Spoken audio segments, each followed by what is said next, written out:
2. The fear of healing. Is healing frightening? To many, yes. For accusation is a bar to love, and damaged bodies are accusers. They stand firmly in the way of trust and peace, proclaiming that the frail can have no trust, and that the damaged have no grounds for peace. Who has been injured by his brother, and could love and trust him still? He has attacked, and will attack again. Protect him not, because your damaged body shows that you must be protected from him. To forgive may be an act of charity, but not his due.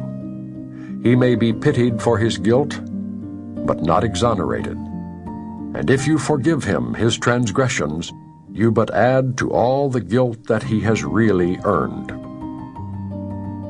The unhealed cannot pardon, for they are the witnesses that pardon is unfair. They would retain the consequences of the guilt they overlook. Yet no one can forgive a sin that he believes is real. And what has consequences must be real, because what it has done is there to see. Forgiveness is not pity, which but seeks to pardon what it thinks to be the truth. Good cannot be returned for evil, for forgiveness does not first establish sin and then forgive it.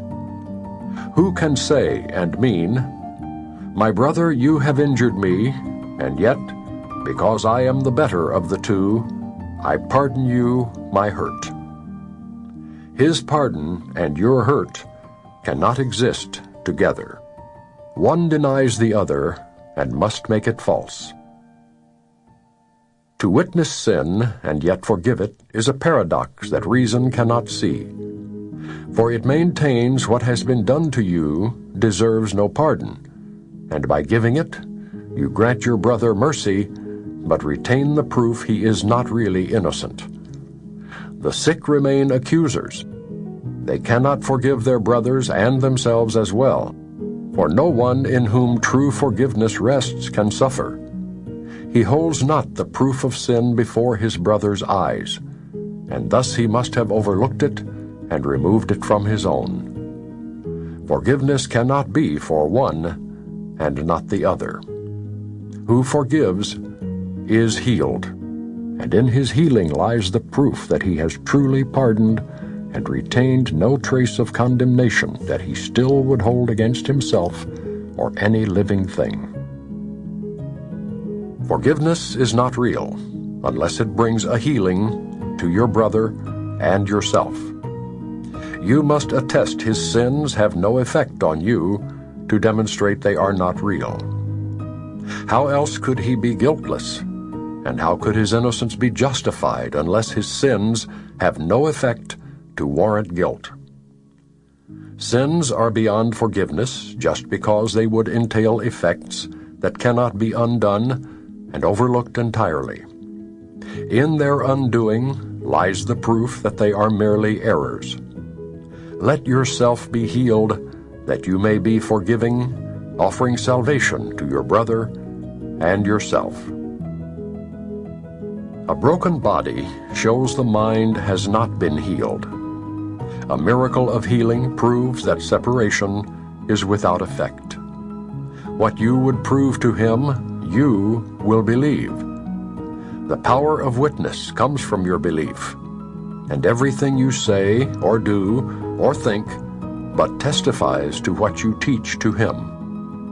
Your body can be means to teach that it has never suffered pain because of him, and in its healing can it offer him mute testimony of his innocence. It is this testimony that can speak with power greater than 1,000 tongues, for here is his forgiveness proved to him. A miracle can offer nothing less to him than it has given unto you. So does your healing show your mind is healed and has forgiven what he did not do. And so is he convinced his innocence was never lost and healed along with you. Thus does the miracle undo all things the world attests can never be undone. And hopelessness and death must disappear before the ancient clarion call of life. This call has power far beyond the weak and miserable cry of death and guilt. The ancient calling of the Father to his Son, and of the Son unto his own, will yet be the last trumpet that the world will ever hear. Brother, there is no death. And this you learn when you but wish to show your brother that you had no hurt of him. He thinks your blood is on his hands, and so he stands condemned. Yet it is given you to show him, by your healing, that his guilt is but the fabric of a senseless dream. How just are miracles! For they bestow an equal gift of full deliverance from guilt upon your brother and yourself. Your healing saves him pain as well as you, and you are healed because you wished him well. This is the law the miracle obeys, that healing sees no specialness at all. It does not come from pity, but from love. And love would prove all suffering is but a vain imagining, a foolish wish with no effects. Your health is a result of your desire to see your brother with no blood upon his hands, nor guilt upon his heart, made heavy with the proof of sin. And what you wish is given you to see. The cost of your serenity is his. This is the price the Holy Spirit and the world interpret differently. The world perceives it as a statement of the fact that your salvation sacrifices his. The Holy Spirit knows your healing is the witness unto his, and cannot be apart from his at all. As long as he consents to suffer, you will be unhealed. Yet you can show him that his suffering is purposeless and wholly without cause. Show him your healing, and he will consent no more to suffer. For his innocence has been established in your sight and his. And laughter will replace your sighs, because God's Son remembered that he is God's Son.